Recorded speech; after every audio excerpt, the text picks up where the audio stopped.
For 3,000 cycles, the Car Dominion expanded without pause.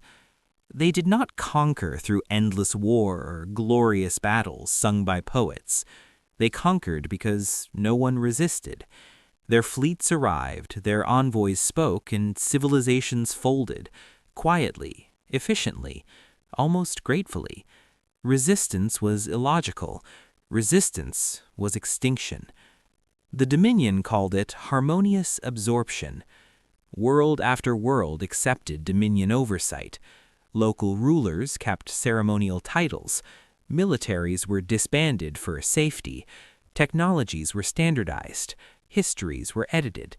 Species survived, docile, useful, silent. The galaxy learned a simple truth. If the Dominion came for you, survival meant submission. And so the galaxy submitted. Until Sol. The Sol system was unremarkable at first glance.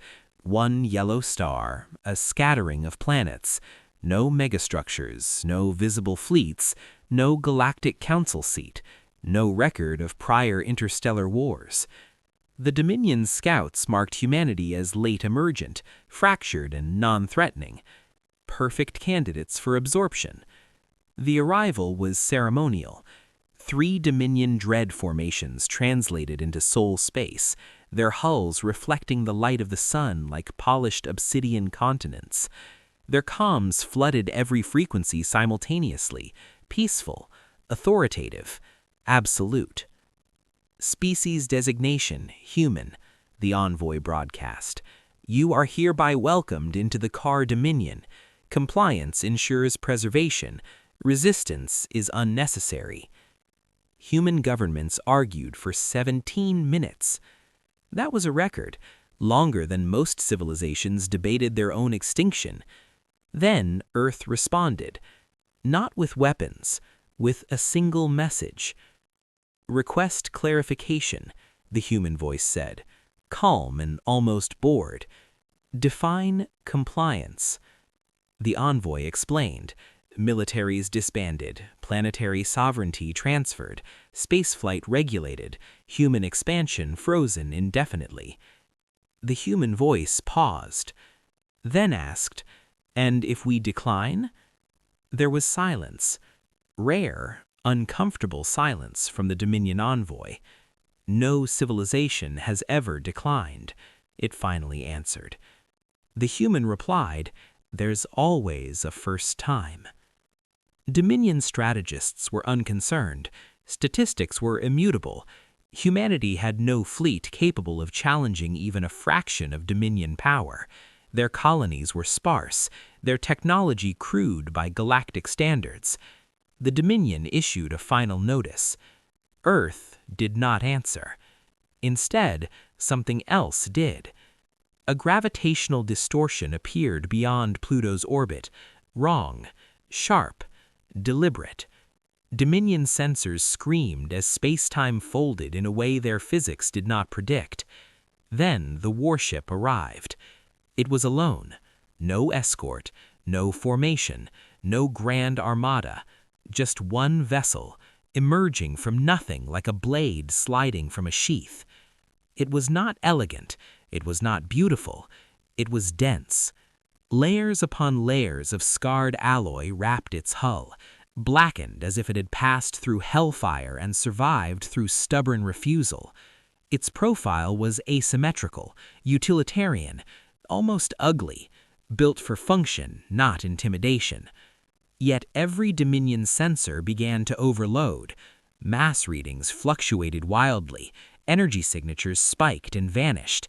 This ship existed in states that should not coexist. Its name appeared in Dominion databanks only because the humans transmitted it themselves. UNV no further. The Dominion envoy attempted protocol. Unidentified human vessel. This system is under Dominion jurisdiction. Power down. The human warship interrupted. Negative. One word. Simple. Absolute. The Dominion recalibrated. This action constitutes resistance. You risk total annihilation. The human response came instantly. "We're counting on it." Dominion fleets advanced. Thousands of ships moved with synchronized precision, weapon arrays warming, reality stabilizers humming. They had erased stars for less. The No Further did not move. It did not raise shields. It did not broadcast threats. It waited. The first Dominion volley fired, a storm of antimatter lances and relativistic kill beams calculated to overwhelm planetary defenses. They never reached their target. Space in front of the human warship bent. Not warped, bent. The weapons vanished, folded inward, collapsing into nothing as if swallowed by an unseen gravity well. Dominion commanders hesitated. That hesitation cost them 3 ships. The No Further fired once. There was no beam, no projectile.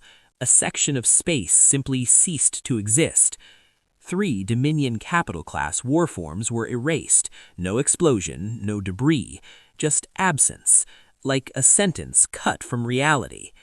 Panic rippled through the fleet. "This is impossible," the envoy transmitted. "You possess no authority to deploy forbidden technologies." The human reply carried something new: amusement. "We didn't forbid them." The Dominion escalated. Entire formations unleashed their arsenals: reality-tearing weapons, time-shear torpedoes, weapons designed to make resistance meaningless. The No Further moved, not forward, sideways, slipping through dimensions the Dominion did not chart, reappearing inside the fleet like a ghost with mass. Its weapons spoke again, and again. Every shot was precise, surgical, targeting command nodes, synchronization hubs, ships that coordinated others. Chaos bloomed where order had ruled for millennia. Dominion commanders screamed for reinforcements. They never arrived, because Sol was no longer alone. Human ships emerged across the system, dozens, then hundreds, then thousands. Not sleek fleets, but varied, brutal constructs. Warships bearing scars, mismatched hulls, weapons bolted on as if added mid-fight. Each one carried the same signal: No Further. The Dominion had never fought a species like this.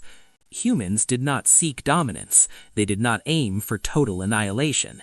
They fought like something defending a line, an absolute boundary that could not be crossed. The No Further transmitted a final message, broadcast on every Dominion channel. You conquered a galaxy that never said no. You assumed silence meant consent. This system does not consent. The Dominion fleet retreated, not strategically, fleeing. They left wreckage, shattered doctrines, and a truth that spread faster than any fleet. The Dominion could be stopped.